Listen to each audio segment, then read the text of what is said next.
Population equal হওয়া উচিত এবং বাউন্ডারিও মোটামুটি একটা একটা একটা কাউন্সিলর যেন ঘুরে বেড়াতে পারে এরকম বাউন্ডারি হওয়া উচিত। না আলোচনার মধ্যে একটা জাভেদ খান তারা প্রস্তুত দিলেন এগুলো কি বিশেষ সম্প্রদায়কে যে রাজনৈতিক না করা হয় সেটা সেটা সেটা যেহেতু গভর্নমেন্ট হলো for the people by the people, সুতরাং এখানে যাতে কোনো সাম্প্রদায়িক কোনো পলিটিক্যাল অ্যাঙ্গেল এগুলো যাতে না দেখা, এটা ইন জেনারেলাইজ করা উচিত, এটাই সরকারের কর্তব্য, সেটা আরেকবার মনে করিয়ে দিচ্ছি। এটা খুবই ভালো প্রস্তাব, ধন্যবাদ জানাই। কারণ প্রত্যেকটা এমএলএ তার নিজের যে কনস্টিটুয়েন্সি সেখানে মানুষের পরিষেবা দেওয়া, সেখানে মানুষের সমস্যার সমাধান করা, এটার জন্য একটা ফিক্স জায়গা লাগে এবং সেখানে কিছু স্টাফ লাগে। এতদিন এমএলএদের কাছে সেই প্রসাধন ছিল না বা সেই রকম ইয়ে ছিল না, সেই জন্য সেইটা করা অত্যন্ত দরকার।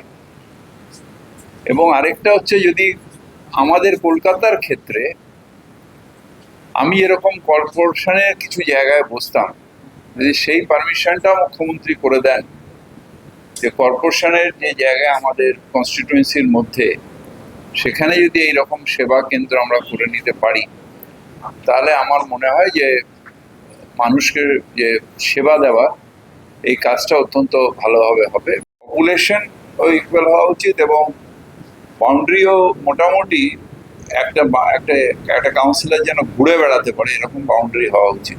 না আলোচনার মধ্যে একটা জাভেদ খান তারা প্রস্তুত দিলেন এগুলো কি বিশেষ সম্প্রদায়কে যে রাজনৈতিক না করা হয় সেটা সেটা সেটা যেহেতু গভর্নমেন্ট হলো for the people by the people, সুতরাং এখানে যাতে কোনো সাম্প্রদায়িক কোনো পলিটিক্যাল অ্যাঙ্গেল এগুলো যাতে না দেখা, এটা ইন জেনারেলাইজ করা উচিত, এটাই সরকারের কর্তব্য, সেটা আরেকবার মনে করিয়ে দিচ্ছি। আজকে ওয়ার্কশপটা বেড়ে গেল, তারপরে জনশুনানি, তারপরে সংশোধনী বৈঠক, ফলে তার কি কোনো গুরুত্ব থাকবে? আগে তো ওয়ার্কশপটা বেড়ে গেল, লট সংখ্যা বেড়ে যায়, কিন্তু বাউন্ডারি এবং পপুলেশন এটা নির্বাচন কমিশন আমাদের ক্লেমস অ্যান্ড অবজেকশন তার উপরে যদি বিচার করে, সেটা নিয়ে আমি অলরেডি জমা দিয়েছি, আমার এলাকাগুলো জমা দিয়েছি। এগুলো নিয়ে যখন আমাদের ডাকবে তখন যদি সেগুলো আন্ডার কনসিডারেশন করে তাহলে সমস্যা থাকবে না, নাহলে সমস্যা থাকবে। এই বিলটা এনেছে উনি যেটা বললেন যে শুধু 209টা, তারপরে তো জনশুনানি হবেই।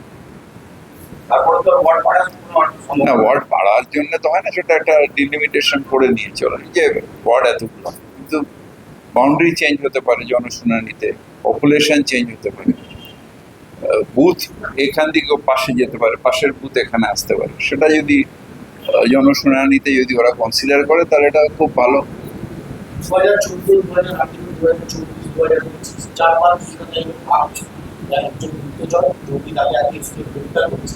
এবং দুদিনে অভিযোগ করছে যারা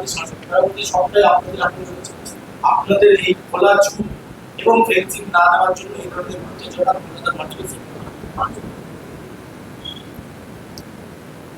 গুপ্তচর দেখার দায়িত্ব সেন্ট্রাল গভর্নমেন্টের।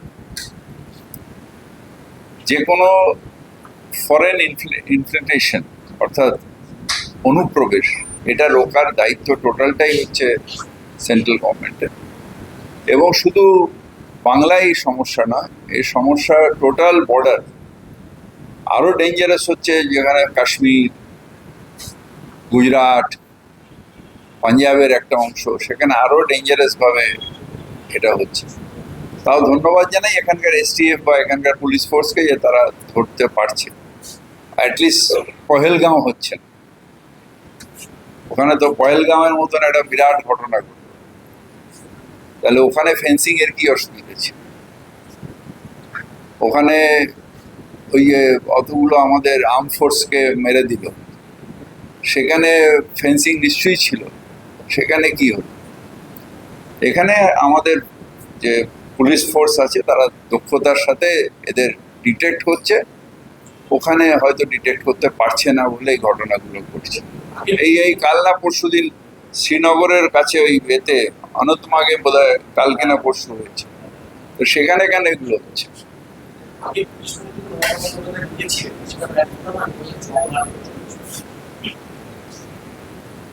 সেটা 26-এ হতে পারে, 28-এ হতে পারে।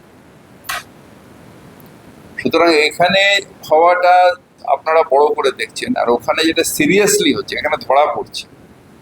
এখানে ঘটনা ঘটেনি, ধরা পড়েছে। নিশ্চিতভাবে ধরা পড়াও এটা ইন্টেলিজেন্স ফেলিয়ার, যেটা সেন্ট্রাল গভর্নমেন্টের দায়িত্ব। কিন্তু ওখানে তো নাশকতা হচ্ছে, ফায়ারিং হচ্ছে, সেটা কেন হচ্ছে না?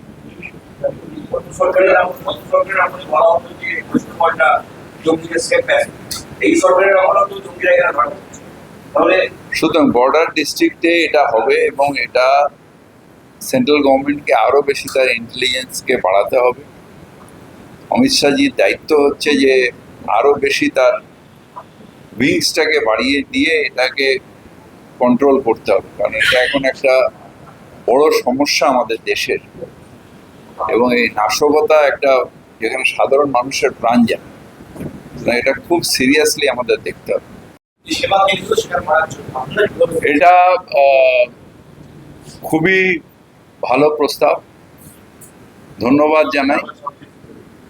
কারণ প্রত্যেকটা এমএলএ তার নিজের যে কনস্টিটুয়েন্সি, সেখানে মানুষের পরিষেবা দেওয়া, সেখানে মানুষের সমস্যার সমাধান করা, এটার জন্য একটা ফিক্স জায়গা লাগে এবং সেখানে কিছু স্টাফ লাগে। এতদিন এমএলএদের কাছে সেই প্রসাধন ছিল না বা সেই রকম ছিল না, সেই জন্য সেইটা করা অত্যন্ত দরকার।